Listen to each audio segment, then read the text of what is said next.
Yo, what's going on, guys? It is time for another reaction video, and today I'm going to be reacting to Denmark Explained. Lately I've been doing a lot of the England videos, and so I want to start venturing into some other countries. So today I'm going to be checking out Denmark. Let's see what I can learn.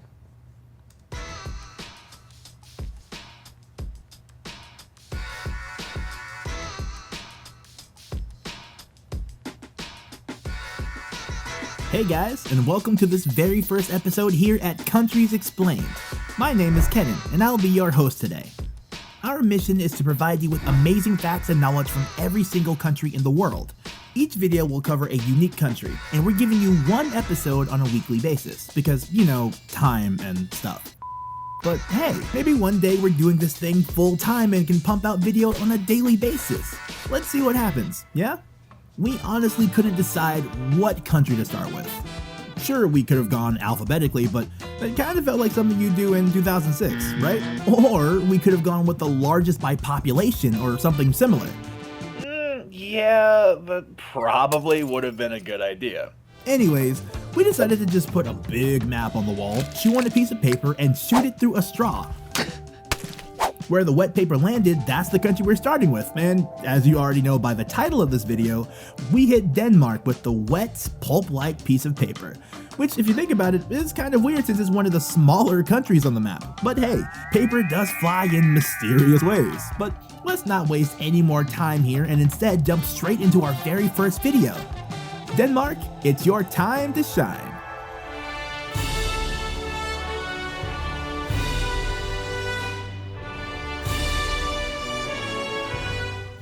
So we're starting off with a segment we'd like to call Quick Country Overview.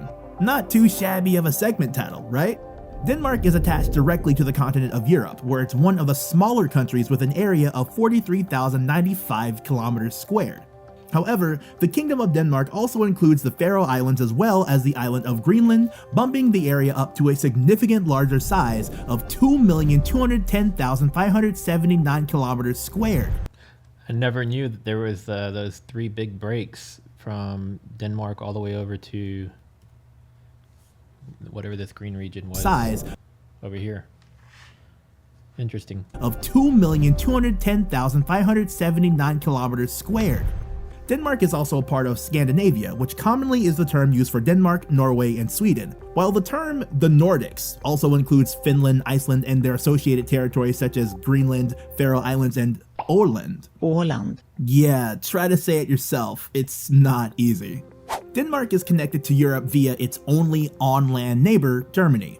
All the other borders are maritime, with Norway and Sweden to the north and United Kingdom on the very far west, all the way across the North Sea. On the opposite of Denmark, being the east side, we have the Baltic Sea, and in between these, we have three passages, which is called, named from west to east, Skagerrak, Kattegat, and the Sound, or actually it's called Øresund, but my Danish probably isn't on point here.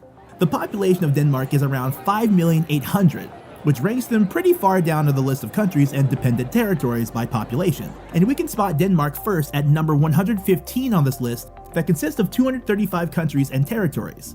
Danish, or dansk, is the official language, and its closest relative is Norwegian, which is spoken in Norway, but most educated Danes do speak a second language as well, particularly English, but languages such as Turkish, Arabic, and German are also spoken at some scale, as well as a few other minority languages spoken mostly by members of the country's various ethnic groups. Can we take a quick moment to appreciate how much work that they've put into this video? Kenan, you've done a fabulous job with this, and I heard you say it was your first one. I didn't go, when did this video release? A year ago. And you're almost at 30,000 subscribers. So yeah, you guys go, I'm going to subscribe right now myself, actually. Make sure to go subscribe. I know how much production goes into videos with all these graphics and everything they're doing, and they've done an excellent job already. Maybe roll it back just a tiny bit. Scale, as well as a few other minority languages spoken mostly by members of the country's various ethnic groups. The official religion of Denmark is Evangelical Lutheran, but the country practices religious freedom, even though an overwhelming majority of Danes, about 85% of them, remained members of the state church called Folkekirken. But other than that, you'll find Jewish synagogues, mosques, and Roman Catholic churches around the country. The flag of Denmark is called Dannebrogen, and it's red with a typical Scandinavian white cross that extends all the way to its edges. And the Danes have taken pride in their flag for a very long time. In fact, it's the oldest continuously used national flag in the world, dating back to the 15th of June, 1219. That's interesting. And I also noticed a moment ago when they were putting up all the various flags of the different countries, every one of them had a cross. There was only one of them that had some sort of a circular image graphic, but all the rest of them had some form of a cross in them. So what's the history of this country? Let's jump into our history segment and find out. Since the end of the last ice age, people have been migrating from the eastern and southern parts of Europe to the northern area, a place which today includes Denmark. The rich soil, closeness to water, and terrain has ever since helped shape Danish history and culture. One of the most notorious periods in Danish history is the Age of the Vikings. It began around 793 AD, with the raid on the English title island of Lindisfarne. The Viking Age lasted for about 250 years, and under it, Danish Vikings were quite victorious under their time.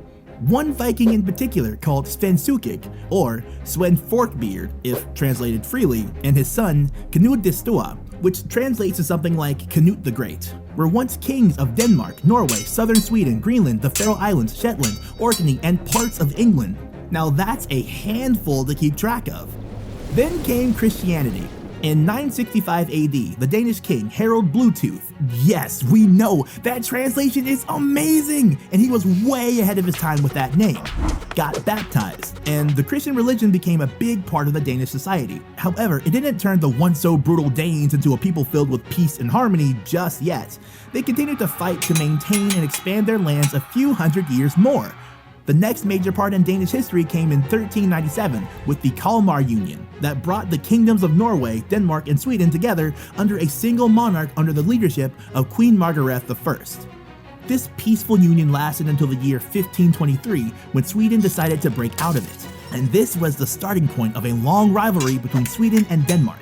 In the end, Denmark lost the war to Sweden, who took over the parts that today is southern Sweden. This loss was one that really made Denmark into the country it is today. They introduced hereditary and absolute monarchy in the country, and it helped them form the strong, well-organized state it is today. In World War I, Denmark remained neutral, and after the war, their economy started to evolve, all until April 9, 1940, when the still neutral Denmark was invaded by German troops. Overwhelmed by the German war machine, the country got occupied for 5 years under the Nazis. But the light returned to the Danish people. On May 5, 1945, Denmark was free from the German occupation, all thanks to the Grand Alliance, which consisted of the UK, US, and the Soviet Union. Denmark's economy started to flourish again, and they became more and more internationally involved with increased exports of design goods, furniture, bacon, and butter. Today, Denmark is a constant... I love all the different things, and then it ends with the bacon and butter. I wasn't aware of those two. Kind of off topic from everything, but Denmark's long been on my list, and just before I got on to do this reaction, I was chatting with one of my friends, and his brother-in-law just had a surprise visit out of the blue, and from Denmark. So it's kind of coincidental that, and I didn't even know I was going to be filming this one today when I was speaking to him earlier. So Mitchell, if you're watching this, shout out, man.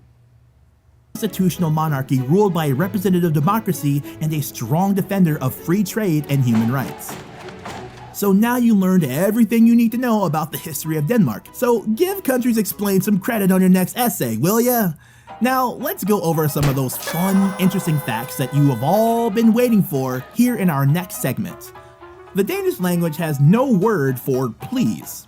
Danish people simply think that helping another person out is just something you do, and therefore you should not have to beg for it. I kinda like that, to be honest. Speaking of the Danish language, they do have another pretty remarkable word in there though. It's called hygge, and it's basically a word for that cozy feeling of togetherness. The Danish pastry is that one word means all of that, hygge. The word for that cozy feeling of togetherness, hygge. Let me see if I can remember that, hygge. Cozy feeling of togetherness.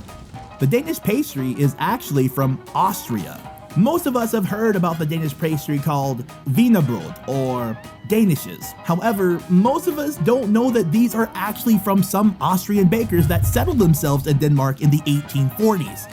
Also, this is why it's called wienerbrød or Viennese bread from Vienna. The two oldest amusement parks in the world are in Denmark. Bakken, which is just outside of Copenhagen, is the oldest in the world, and the second oldest is called Tivoli Gardens and is based right in the middle of the capital. That's interesting. I never would have guessed that there would be a theme park from 1583. Could you imagine the time lapse of the evolution of that place if that was a way for that to have existed, to just, you know, go through 500 years of the evolution of that place? That would be a really cool sight to see.